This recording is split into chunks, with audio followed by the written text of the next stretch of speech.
you keep laying bricks. At some point, that becomes a reasonable wall. So I am not doing exactly what I was doing when I started my career. That job doesn't exist today, what I was doing. Around that time when we were starting, this was not a question. But I don't see it as any virtue or any special thing, because those were the times. The subjects were changing, the body of knowledge was changing. If you're not at the edge of one, you will not be able to make the shift to the next one.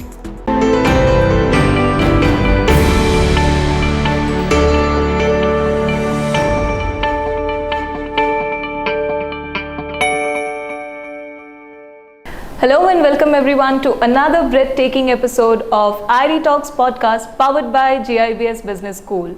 I'm Palak Bansal, your host, and today we will venture into the mind-blowing professional journey from a junior officer to the head of operational excellence at DXC Technologies. A career that spans approximately 3 decades and is still gleefully counting. Listen up as we share with you the insider view of a successful corporate career.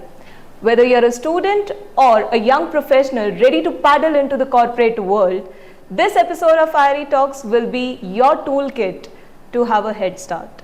Stay tuned as we welcome our guest, famously known as the brick by brick guy, a LinkedIn top voice, Mr. Anshuman Tiwari. Hi sir, welcome to IRE Talks. Thank you for having me here. Thank you so much for joining us. And before we delve into the corporate world and dissect it piece by piece, I'm more curious to know, what is this brick by brick guy and where did it come from? What is the story behind it? So there is no story. I mean, brick by brick, as the name suggests, it means that you keep laying bricks and one day people see the wall. Yes. Right. So nothing happens overnight. Everything takes some time. Everything worthwhile takes time, hard work, patience, perseverance. At least for 99.99% people. Most of us have to work hard for what we want to achieve in life. And my way of expressing that was that in your wall called career, you keep laying bricks. At some point, that becomes a reasonable wall. And then you will invite me to podcasts like this.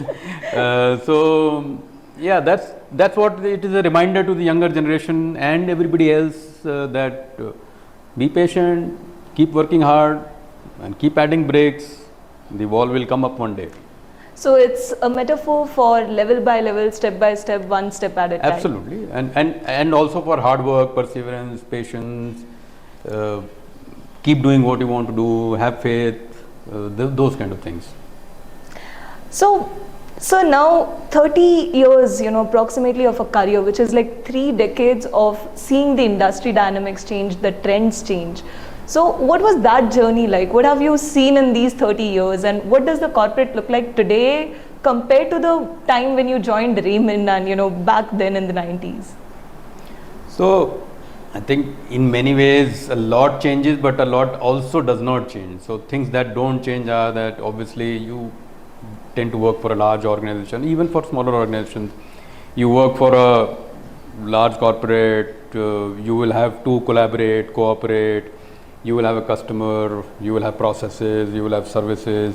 So many of those things obviously will never change. They haven't changed in last 100, 200 years since the organization culture or concept came up. So that hasn't changed. Your need to work with people, the dynamics, the way you interact, that hasn't changed. What has changed, of course, is a lot more speed today in how things operate. We can say technology is fast changing. So you need to adapt a lot more. When we were starting our career, it was quite okay, at least for our parents, to start a job and end the same job in the same office sometimes, maybe in the same building or whatever. In my own career in almost 30 years, I would have changed 3 to 4 careers, right? Not jobs. Jobs maybe more. So I am not doing exactly what I was doing when I started my career. That job doesn't exist today, what I was doing. So I think that is the biggest change, I would say, then rest of the changes are actually more peripheral, that people blame technology and other things, but actually what has changed is that the need for people like us to have multiple career shifts and transitions in the same long career is important. I think the other thing probably I can bring up is that, and maybe I need to give a statistic for that. At the turn of the century, which is 2000, the average Indian age, male, female, top tier, 1, 2, everything included, was 62 years. Wow. Right. So an average Indian was expected, or the average age of Indian mortality was 62 years. By next year, which is 2025, it will be 72 years. So in 25 years, we have gained 10 years. This is the first time in recorded history that any nation, any civilization, anywhere else, such a gain has been made in such a short time. Which means what we knew of society in 2000 no longer probably holds true in 2025. A lot will change because there are people who are living 10 years longer. As a population, not one or two people, not you and me, as a population, which means if people are living longer, they might work longer. So if retirement ages were 60, we might be looking at 65, we might be looking at 70. It also, if you club it with the macroeconomics part, there may be other needs for you to work longer. There may be pressure on insurance, healthcare. There may be general pressure on food supplies, transportation, housing requirement, many other things. So this 10 years lifespan in 25 years is a huge macro, I would say, socio-economic number that we miss, and this has changed since I started working. So, wow. of course, not only me, many other people, but my generation people. Actually, it will be tougher for the next generation because they will be living in a generation which will probably change even more faster. And we might actually, on an average, live for not only 72 but maybe 82 because we have more access to nutrition, healthcare, better living, urban, maybe nutrition and other things. And healthcare generally is better for us on average. Right? So I think these two are huge. And I'm looking at a macro thing, other things will keep changing here and there. That has happened many times in industrial history, but this too is huge. So when it comes to working conditions of how we see offices in today's time, were it the same conditions when it came to back in 90s, the era that we're talking about, or was it any different at that time? It was very different, but I never bothered. I don't remember, today's generation sometimes wants a table and a chair. For 1.5 years, I didn't have a desk. I actually, along with 2 other colleagues of mine, we actually created our own office, including carrying desks and chairs on our shoulders. From the yard, and we repaired those tables and chairs with our own bare hands. Carried a water cooler and everything. You want office? Okay, fine. And that room was next to a textile converter room where the normal temperature, highest temperature was 4 degrees centigrade. So in peak summer, you had to be in full jacket, cap and everything because that's the only place that was available. So I think bottom line is that around that time when we were starting, this was not a question. You didn't expect a desk or a seat or a welcome gift or a kit or anything. You just were lucky and happy that you had a job. But I don't see it as any virtue or any special thing because those were the times. That's all. Today's times are different, and I don't think there is need to look into it from any other lens than just that times have changed, and today there is better facility available. But with each better facility, you want even more better. That I think is the greed of human race altogether. When we have something, we want it's more. It's also a parameter of advancement, right? Yes. So it's not just greed, it's also a parameter or way to look at advancements of society in general. Yes. So there are both ways to look at it. So, with so many advancements that have come into picture now, when we talk about workplace cultures or, workplace innovations and digitalization, according to you, how important it is for the upcoming generation, especially, to be adapt with these innovations and digitalizations, to be comfortable working with them. And as you said, back in those times when it was not the same, what was it like for you to adapt to this VUCA world that we talk about today? So see, one thing is very clear, because I just explained that in a career we will be expected to change careers multiple times. Yes. Compared to our parents and maybe the newer generation, the generation that is now coming up, doing their MBAs or other such courses, will probably have more pressure. They will see more change. If you think we have seen change, they will see far more change. So this adaptation, or you can say this is now part of life. It's not a question at all. In my own career, I started in the quality. I have been all along in the quality and related profession, but within that, I have been shifting gears every 5 years or so, because the need of the companies were changing, the society was changing, the subjects were changing, the body of knowledge was changing. So if you don't adapt, and I'm not saying this with any sense of joy, but many of my colleagues who did not adapt are now far behind in their career, primarily because they did not adapt. So that would be one way to look at things. I don't see that I did anything special. I did what was required, but many others didn't do what was required. And if you look at it within the quality framework, so every 5 years, 7 years, there was some new method. So you had to get accustomed to that new method, study, learn about it, and then use it, then master it, and then be useful in general. So same is true for every sector.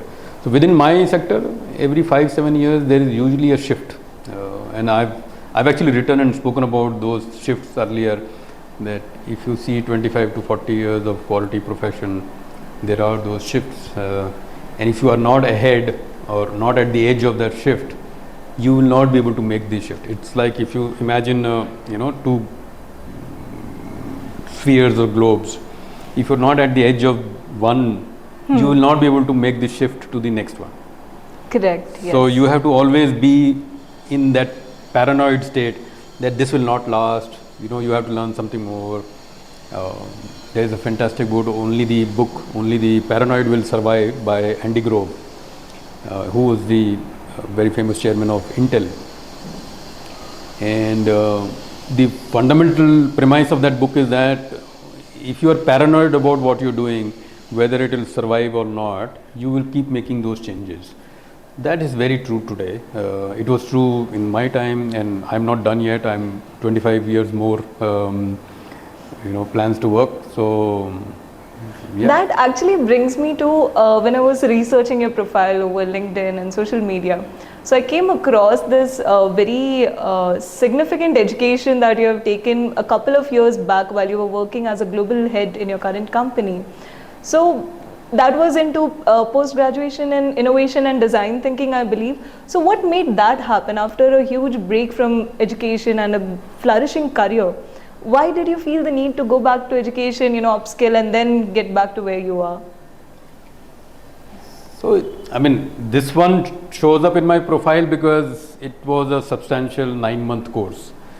It was still part-time and online, so I did not need a break from employment. But I've been always studying something, maybe shorter courses, maybe on my own, doing certificate courses. There has been no single year that I've not done something, maybe not as formal as this. I usually try and spend 2 to 3%, maybe sometimes more of my income, sometimes much more, in trying to upgrade, because this is all we have. This is the system that you upgrade your phone every year. Operating system. What is our operating system? Our operating system is our knowledge, mind, our ability to work, act. Where is that upgrade? If not upgrade, at least security patch should be there. So this is more an upgrade for me. I have been in this space and I realized that I did not have any deep formal education in this space.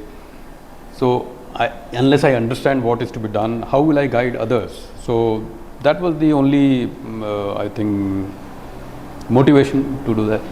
And since you have taken a formal education even in MBA and then this course, do you think that regardless of what domain or what career path an individual chooses, this sort of certifications or professional business degrees and innovation degrees, do they help individuals in the longer run of their careers, like to gain a competitive edge in the world outside? See, sometimes it may not be even competitive edge, it may be a survival requirement. True. So, not everything is for competition, some is for existential. You need food. Yes. And you need, if there is winter outside, you need more food or different type of food. So, I see it more in that sense. Your competition edge will come from what you will do with that education. So, only getting that certificate or education is not going to be enough. You will have to implement it, get results, get outcomes. So, I would like to think that is my competitive edge. But my survival requirement is to have these kind of toolkits. Unless I have the toolkits, if I was a hunter-gatherer 50,000 years ago, if I don't have the toolkit to bring down an elephant or a lion or a bear or anything, I will get eaten up. Yes. So, this is a survival kit, not so much a competition. Competition is always, competitive edge is always from what you do with that education. Education in itself is never a competitive edge. I think that's a big misnomer or misinterpretation of competitive edge. So, in that sense, doing these consistent upgrades, as I call it, my security patches or my system upgrades every year, every 2 years or something, has helped me tremendously, because for example, this one that you mentioned has helped me design programs around innovation and design thinking, and that I think is fantastic. I've been able to help my organization and other people as well. I mean, exactly for the reasons that your institute GIBS has started the innovation, research, entrepreneurship kind of a slant. Why? Because the research shows that if you are not equipped in this area, you may not be able to run the race, forget win the race. Exactly, right? yes. So, and I think that's a commendable thing that institute, which is so young, is looking at all these things of what you call IRE, innovation, research and entrepreneurship. That yes. is the need of the hour. And I'm sure in 3 years, 5 years time, it will again change. And hopefully you will change it with that. Definitely. And I think you correctly mentioned, to win the race, you first have to be in the race. Correct. So unless you are a runner in the race, you cannot even participate, you cannot win. So definitely. And now, you talk a lot about continual improvement, processes and quality improvements. That's basically the whole career that has been centered around. So what kind of research or what kind of skill set goes behind into creating and curating all these processes and these continual improvement programs? That, for somebody like me who spent a lot of time in this space, is second nature. So we know that. For example, for continual improvement, it is extremely important to have a process which is documented. So if you don't have a process, by documentation I don't mean have files and papers and everything, some kind of understanding of the current process should be there. If you don't have that and you then don't comply to it, then there is no point in improvement. Then the improvement becomes chaotic. If you are trying to improve the process every day, every hour, then it is one madhouse. So improvement has to be seen in 3 phases in everything in life. You first decide what you will do, which is the process. You try and comply to that for some period of time, right? Including things like getting up at 5 a.m. Let's say that is one of the process somebody has, right? So, or somebody wants to write, or somebody wants to quit smoking, or any other thing. You have to first decide what you will do, then you comply to it, then you try and improve over it. So most improvement programs get the limelight, but the actual fun is in the process. If you don't have that process defined, if you don't comply, then the improvement program is actually a waste. So that is my number one learning, I would say, in this whole space, that don't focus only on the glamorous improvement part, also look at the process and the compliance part. Compliance, actually, people don't give enough credit to compliance. Compliance keeps companies running. If compliance wasn't there, every company was going to change the process every time. Simple thing, you call your bank or something, if the IVR code changes every day, Oh, yes. right, some smart person comes and, oh, I don't think this is right, why don't we change it to this? Millions of customers who have been used to a certain number set will be troubled. Like for most IVRs, 9 is the one where you can directly go to Customer care. Many smart companies try and change this. They get very poor ratings in customer satisfaction survey because I am used to dialing and saying, I don't want this stuff, I want to speak to somebody. I am happy to wait 5 minutes, but I want to speak to somebody, so I will press 9. Then you press 9, it goes into some other thing. That is being clever, too clever. So that doesn't work. So that's a simple example for how process, compliance and improvement actually most companies should look at, and that is my job. That people like me help companies stay on that path. So I'm pretty sure most of our viewers, they are very early in their young professional age, and they're more curious about how they can build that sound career, reach where you are today, or as you said, brick by brick. So there's a level 1, level 2, brick 1, brick 2. How do they climb that corporate ladder? And when they go for recruitments, what are the industry giants actually looking for in an individual when it comes to selecting an employee? Because again, coming from a company's point of view, it's not a short-term hiring that anyone looks at. So it cannot just be a certificate or a particular skill set that they look at. What are those things? What would be your suggestions to our viewers on selectability of these employees? So this might need a long answer, but I'll try. I think first of all, from an employability point of view, it is extremely important to understand that what you study is not going to be enough. Who you are, what you can do is more important. But obviously then this comes after you have studied. So companies will always look for somebody who can solve their problem. They have a problem. You are being hired to solve a problem. If not today, tomorrow.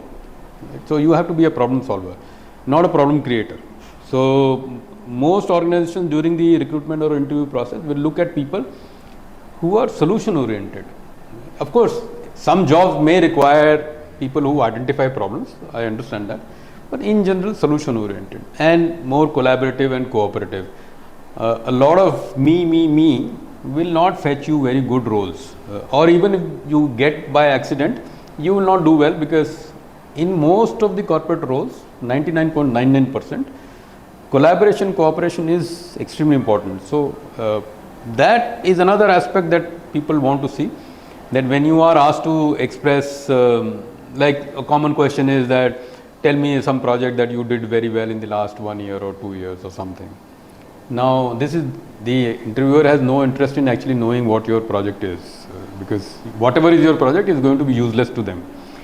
The interest is how did you go about it, did you collaborate, cooperate, and those kind of things. So this will be extremely important, and I often say don't be a pain. I can complete that sentence, but you understand what I mean.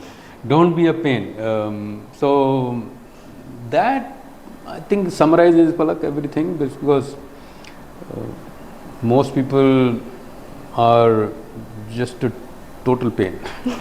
So, the ones who get selected for good roles are not. Okay, so that sets the entire population apart. Absolutely. I think if I can find a candidate who's more collaborative, cooperative, can withstand stress and pressure, is solution oriented, is looking at ways to improve the situation, I would hire them any time. So I do. I mean, even now. I'm not looking for geniuses. Most companies don't need geniuses. So, except in some roles, right, where there is some real technology shift required, most people need who can come together, get together, and work, collaborate. That is more important. So, which unfortunately in quite a few MBA candidates decide to make them make their candidature me, and instead of we. So that is a very big player. Some roles may require me, but most don't. So is it like, again, this can be a myth and we can bust this myth right now, that leadership roles especially, when we talk about those roles, a senior position, does that require the me candidate or does that require someone who takes people with them? So there is enough research. Jim Collins and others have done this research over a longer period of time. We wins. Over a shorter period of time, me wins in leadership positions. So now, and of course, by the time you get there, your temperament is very set. Very few people are able to make that shift once they get to that position. So, I mean, you can do that by proper coaching and guidance, but chances are that, if you are very hot-headed, very me centric, you will not look for coaching support. Yes. Unless definitely. your board of directors say that nothing doing, if you want to continue in this position, this is your executive coach, you will work with them for 3 months, 6 months and something like that. But so at senior positions it becomes very difficult to change. Therefore the selection of the person is very, very important, and that's why boards have selection committees. They sometimes take months and years to find the right candidate and so on, because they have to decide what they are looking for. So but for us this is really out of syllabus, we are far away from that. Definitely. It's been such a learning experience, talking to you about the entire journey, touching upon how the young professionals are today, how they should be, they can be, and what the journey looks like if they start the right way. And it's too soon for us to end the discussion, but constant of time, I think that just revolves around everything. What would be that one last giveaway message for all our viewers, all our audience, especially for the professionals who are now ready to take that step into either business education or business as a domain, in their professions? What would your giveaway message be for them? Well, I can possibly summarize. Firstly, work really, really hard. Nothing worthwhile has been ever achieved without working hard. Second would be, don't be a pain. Lot of people ruin their careers because they become very me-centric. So that would be, I would think, second. And this includes the collaborative and cooperative thing I spoke about in general. Third would be, keep learning. This is not the end of your education. Your MBA or BBA or whatever you are doing now is only the start of your education. You may complete the degree and go into the market, but there is much more. So keep learning, keep adapting. Fourth would possibly be close to the ground. If you are in a management space, be close to people, customers, vendors. Don't sit in your office and think that what you knew last year might be obsolete, which of course relates to point 3 as well, that keep learning, not just formally but informally as well. So I think these 3-4 points, Palak, I would think should be a good summary for your students, from a innovation, research and entrepreneurship point of view. And these 4 points are actually far more important in entrepreneurship actually. People think of entrepreneurship is very glamorized today, yes, right? Because of the success stories we see. For every success story there are tons of not so successful stories. But patience, perseverance, if you believe in your idea, sticking to it, all those things are additional skill sets that you need in entrepreneurship. So definitely. And also the patience and understanding that you may not make it, which is fine. There is more to life than just having that new Mercedes car or whatever car you want. It's okay if you don't get that. I think that really was the defining wow moment of our entire podcast. And I hope our viewers have made note of all the experience, all the knowledge that has been shared here today on IRE Talks Podcast, powered by GIBS Business School. Thank you so much, Anshuman sir, for your time today, for making it here today with us and sharing all this approximately 30 years, I think more than many of us who have lived on this planet, that worth of knowledge and experience. It really means a lot. And yes, to all our viewers, thank you so much for watching. I'm Palak Bansal, signing off with the promise of returning back with another breathtaking episode of IRE Talks Podcast. And please, if you enjoyed today's discussion, do like, comment, share with your friends, subscribe to the channel to stay updated with all the latest updates and episodes of IRE Talks. To connect with IRE Talks team, me and all our partners, please do reach out to us on our social media, Facebook, LinkedIn, Instagram, WhatsApp, wherever you can find us, and would be glad to connect with you. Thank you so much. This is IRE Talks, where innovation meets inspiration.